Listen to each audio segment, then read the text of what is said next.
తెలంగాణ, జై తెలంగాణ. నిజామాబాద్ బిడ్డలందరికీ పేరు పేరున హృదయపూర్వకంగా ధన్యవాదాలు తెలియజేస్తా ఉన్నాను. అనేక రకాలైనటువంటి ఇబ్బందులు ఎదురైనా, అనేక రకాలైనటువంటి కష్టాలు ఎదురైనా నేను నిప్పు లాంటి నిజామాబాద్ బిడ్డను కాబట్టి, నేను నిప్పు లాంటి నిజామాబాద్ బిడ్డను కాబట్టి పిడికిలెత్తి అన్ని ఎదిరించి మళ్ళీ మీ దగ్గరికి ఈరోజు వచ్చిన మీ అందరినీ కూడా నాకు మద్దతుగా నిలిచినందుకు హృదయపూర్వకంగా ధన్యవాదాలు తెలియజేస్తా ఉన్నా.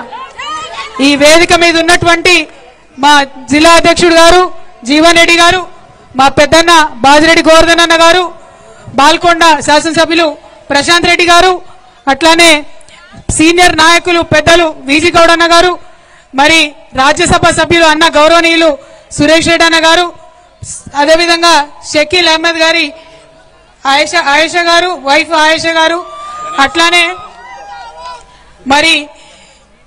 మరి ఇక్కడ పట్టణానికి సంబంధించి నిజామాబాద్ అర్బన్ కి సంబంధించినటువంటి శాసనసభ్యులు గణేష్ గుప్తా అన్న గారు, జెడ్పీ చైర్మన్ గారు విఠల్ రావు గారు, అదేవిధంగా వేదిక మీద అందరూ సీనియర్ నాయకులు డిసిఎంఎస్ చైర్మన్లు అందరూ ఉన్నారు. అందరికీ కూడా హృదయపూర్వకంగా నమస్కారాలు. కానీ అందరికంటే ఎక్కువ బతుకమ్మలు బోనాలు తీసుకొని వచ్చిన మా ఆడబిడ్డలకు ప్రత్యేకమైనటువంటి వందనాలు. ఇంత ఎండలో ఇంత కష్టపడి బోనాలు బతుకమ్మలతోని డప్పులతో ఎదురొచ్చినటువంటి మా అన్నలందరికీ కూడా హృదయపూర్వకంగా నమస్కారాలు.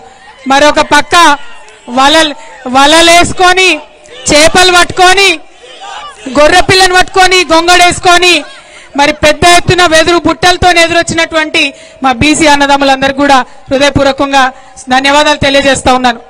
మరి ఇవాళ నిజంగానే దసరా లెక్క అనిపిస్తున్నది నాకైతే. అంతేనా?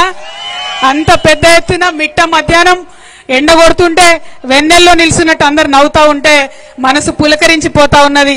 నిజంగా పడ్డ కష్టమంతా కూడా ఒక్క నిమిషంలో మర్చిపోయినా అని చెప్పి ఈ సందర్భంగా మీ అందరు కూడా తెలియజేస్తా ఉన్నాను.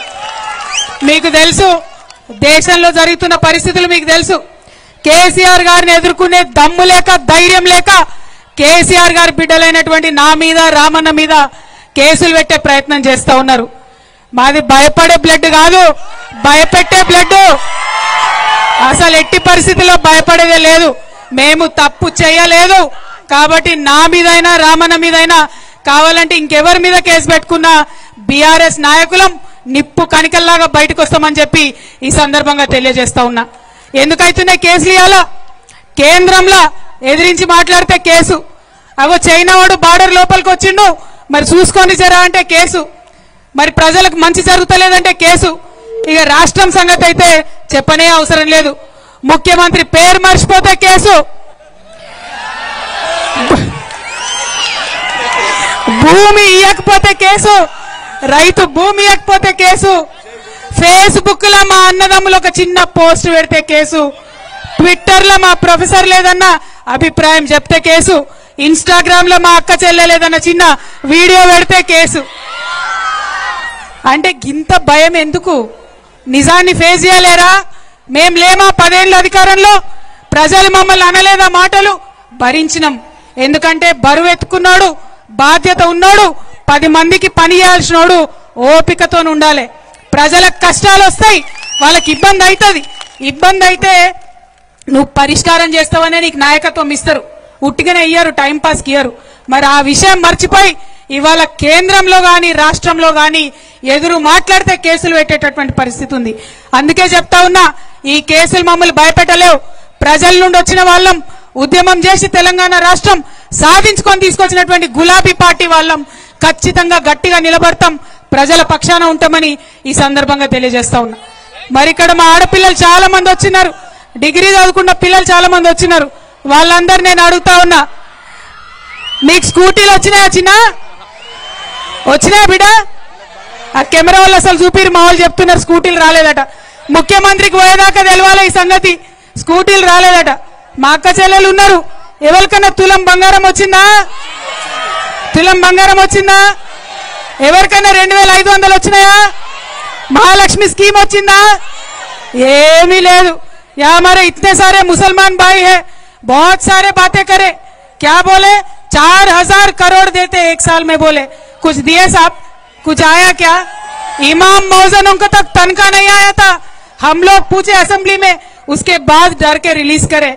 लेकिन आज तक जो मुसलमान स्टूडेंट को क्या बोले, 10वीं पास हो गए तो 25,000, इंटरमीडिएट पास हो गए तो 50,000, डिग्री पास है तो 1 लाख, उनके मर्जी में जो आए बोले, एक भी आज तक उनका वादा पूरा नहीं हुआ। और खासकर हमारे मुसलमान भाई बहनों से मैं बोलना चाहती हूँ, क्या बोले थे कांग्रेस वाले, शादी मुबारक में स्पेशली मुसलमानों को 1,60,000 रुपये दूंगा, उसके साथ साथ 1 तोला सोना भी देते बोले। किसी को मिला क्या अम्मा? कहीं आया क्या किसी को? ఇప్పటిదాకా కూడా కేసీఆర్ పైసలే వస్తున్నాయి, గవే 2,000 గవే కేసీఆర్ సార్ ఇచ్చిన పైసలే ఇప్పటిదాకా వస్తున్నాయి. బీరాల వారికి నానాడు మేము ఇస్తాం 4,000, అధికారంలోకి రాగానే ఇస్తాం 4,000 అన్నారు. వచ్చే నెలనే అధికారంలోకి ఎక్కినాక తెల్లారే ఇస్తామన్నారు. కానీ ఇంతవరకు 1 రూపాయి వచ్చింది లేదు. గదే కేసీఆర్ సార్ ఇచ్చిన 2,000 ఇంకా కూడా ఇస్తున్నాడు. కాబట్టి ఇవాళ మహిళలందరికీ నేను కోరుతా ఉన్నా, విజ్ఞప్తి చేస్తా ఉన్నా, మనం ఊరుకుంటే వీళ్ళు కదలరు. మనం అడగాలి, ఎక్కడికక్కడ అడగాలి. ఏమైనాయి మా మహాలక్ష్మి పైసలు, ఏమైంది మా తులం బంగారం, ఎక్కడున్నారని అడగాలి.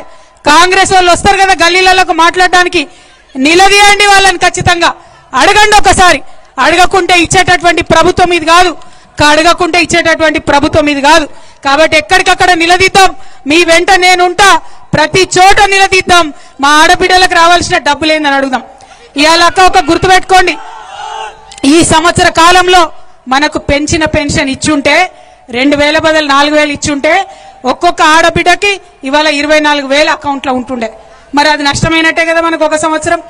అదే విధంగా 18 ఏళ్లు నిండిన వాళ్ళందరికీ 2,500 ఇస్తామన్నాడు.